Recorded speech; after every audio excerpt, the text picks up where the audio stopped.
नमस्कार, news blast में आप सभी का स्वागत है। आपके साथ मैं हूं मेघा कौशिक और चलिए खबरों की शुरुआत करते हैं। सीएम अशोक गहलोत के दिल्ली दौरे के मायने 10 मार्च के बाद सियासी रोड मैप पर चर्चा। 5 राज्यों के चुनावों के बाद कांग्रेस जुट जाएगी आगामी लोकसभा चुनावों की तैयारी में। राजस्थान में हो सकता एआईसीसी का राष्ट्रीय अधिवेशन और अधिवेशन में देश भर में केंद्र सरकार के खिलाफ रणनीति भी तैयार हो सकती है। हिंदी पट्टी के चुनावी गणित में गहलोत मुख्य भूमिका में होंगे। गठबंधन पॉलिटिक्स के लिए भी गहलोत रणनीति में शामिल रहेंगे। गांधी परिवार के वफादार नेताओं की टोली में शुमार गहलोत हर रणनीति चर्चा का हिस्सा होंगे, यानी कि हर रणनीतिक चर्चा जो होगी उसका हिस्सा वो रहेंगे। रणनीति में सबसे प्रमुख है राजस्थान। छत्तीसगढ़ में फिर से कांग्रेस की वापसी और इसीलिए कल जब मीटिंग हुई थी तो राजस्थान और छत्तीसगढ़ के मुख्यमंत्री वहां पर नजर आए थे। तो सीएम अशोक गहलोत के दिल्ली दौरे के मायने आपको बता रहे हैं। 10 मार्च के बाद सियासी रोड मैप पर चर्चा। 5 राज्यों के चुनावों के बाद कांग्रेस जुट जाएगी आगामी लोकसभा चुनावों की तैयारी में। राजस्थान में हो सकता एआईसीसी का राष्ट्रीय अधिवेशन और अधिवेशन में देश भर में केंद्र सरकार के खिलाफ रणनीति भी तैयार हो सकती है। हिंदी पट्टी के चुनावी गणित में गहलोत मुख्य भूमिका में होंगे। गठबंधन पॉलिटिक्स के लिए भी गहलोत रणनीति में शामिल रहेंगे। गांधी परिवार के वफादार नेताओं की टोली में शुमार हैं। गहलोत हर रणनीतिक चर्चा का हिस्सा होंगे। रणनीति में सबसे प्रमुख है राजस्थान। छत्तीसगढ़ में फिर से कांग्रेस की वापसी। आर्थिक मोर्चे पर खतरनाक स्थिति की ओर है रूस। रूस ने कब्जे के हिसाब से तामझाम के साथ यूक्रेन पर धावा बोला, लेकिन 4 दिन में ही उसे खर्च करने पड़े 5 लाख करोड़ रुपए, यानी रोज का 1,25,000 करोड़ खर्च हो रहा है। दूसरी ओर अमेरिका और यूरोप ने आर्थिक प्रतिबंध लगाए हैं। ऐसे में वैश्विक पहचान बन चुकी रूसी कंपनियां सख्ते में हैं। 1.5 लाख सैनिकों को यूक्रेन में घुसा चुके रूस की चिंता बढ़ गई है। यदि युद्ध लंबा खिंचा तो कैसे झेल पाएंगे आर्थिक नुकसान, और इसलिए जल्द से जल्द कीव पर कब्जा कर पलटना चाहता सत्ता। हालांकि अमेरिका और यूरोप यूक्रेन को कर रहा है हर तरह से मदद। तो अमेरिका मदद कर रहा है, यूरोपीय देश जो हैं वो मदद कर रही हैं, लेकिन इसके दूसरी तरफ अगर देखें रूस तो आर्थिक मोर्चे पर खतरनाक स्थिति में है। रूस ने कब्जे के हिसाब से तामझाम के साथ यूक्रेन पर धावा बोला, लेकिन 4 दिन में भी उसे खर्च करने पड़े हैं 5 लाख करोड़ रुपए, यानी रोज का 1,25,000 करोड़ रुपए खर्च हो रहा है। दूसरी ओर अमेरिका और यूरोप ने भी आर्थिक प्रतिबंध लगा दिए हैं। ऐसे में वैश्विक पहचान बन चुकी रूसी कंपनियां सख्ती में हैं। 1.5 लाख सैनिकों को यूक्रेन में घुसा चुके रूस की चिंता बढ़ गई है। यदि युद्ध लंबा खिंचा तो कैसे आर्थिक नुकसान झेल पाएंगे, और इसलिए जल्द से जल्द कीव पर कब्जा कर पलटना चाहते हैं सत्ता। हालांकि अमेरिका और यूरोप यूक्रेन को हर तरह से मदद कर रहे हैं।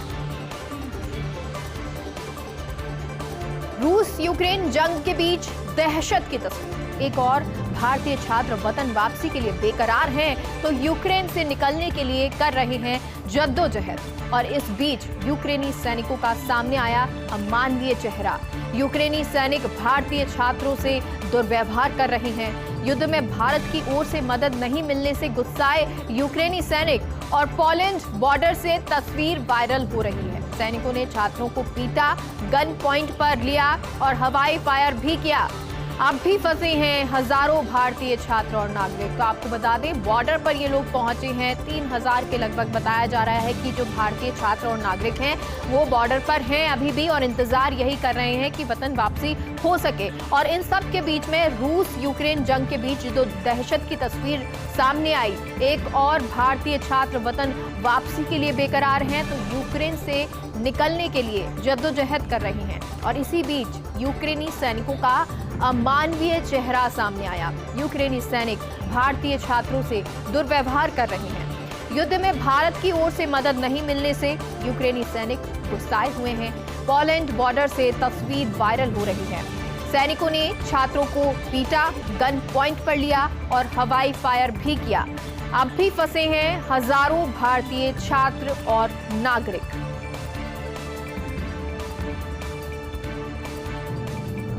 एमके स्टालिन की आत्मकथा का विमोचन आज। विमोचन कार्यक्रम बनने जा रहा विपक्षी एकता का मंच।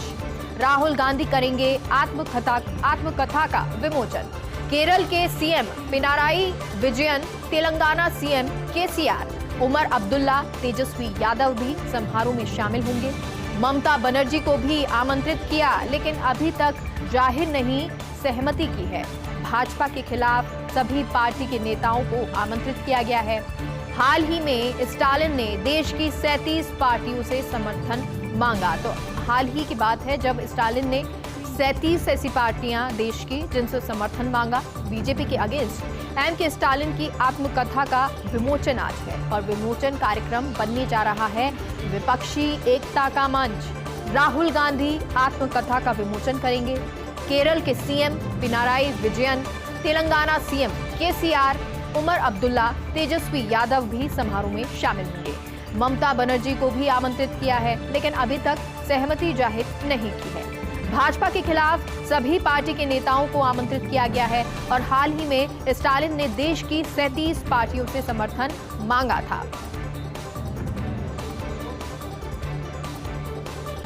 बैंकिंग फ्रॉड के दौर में एक बैंक ऐसा भी, आज बैंकों से हजारों करोड़ का लोन लेकर भाग जाते धनपति।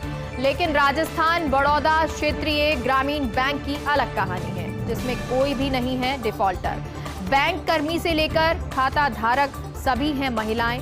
बैंक ने झुंझुनू के कारी, बख्तवापुरा और पातुसरी में शाखाएं खोली। इन शाखाओं में 14,876 महिलाओं ने खाते खोले हैं। तीनों शाखाओं में किसी की लोन की किश्त बाकी नहीं है। और ये बैंक जिसके बारे में हम आपको बता रहे हैं, जहां अलग दूसरे बैंकों की बात करें तो हजारों करोड़ का लोन लेकर धनपति भाग जाते हैं, लेकिन राजस्थान बड़ौदा क्षेत्रीय ग्रामीण बैंक की अलग ही कहानी है, जिसमें कोई भी डिफॉल्टर नहीं है।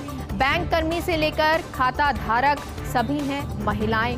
बैंक ने झुंझुनू के कारी, बख्तावरपुरा और पातुसरी में शाखाएं खोली और इन शाखाओं में 14,876 महिलाओं ने खाते खोले हैं। तीनों शाखाओं में किसी की लोन की किश्त बाकी नहीं।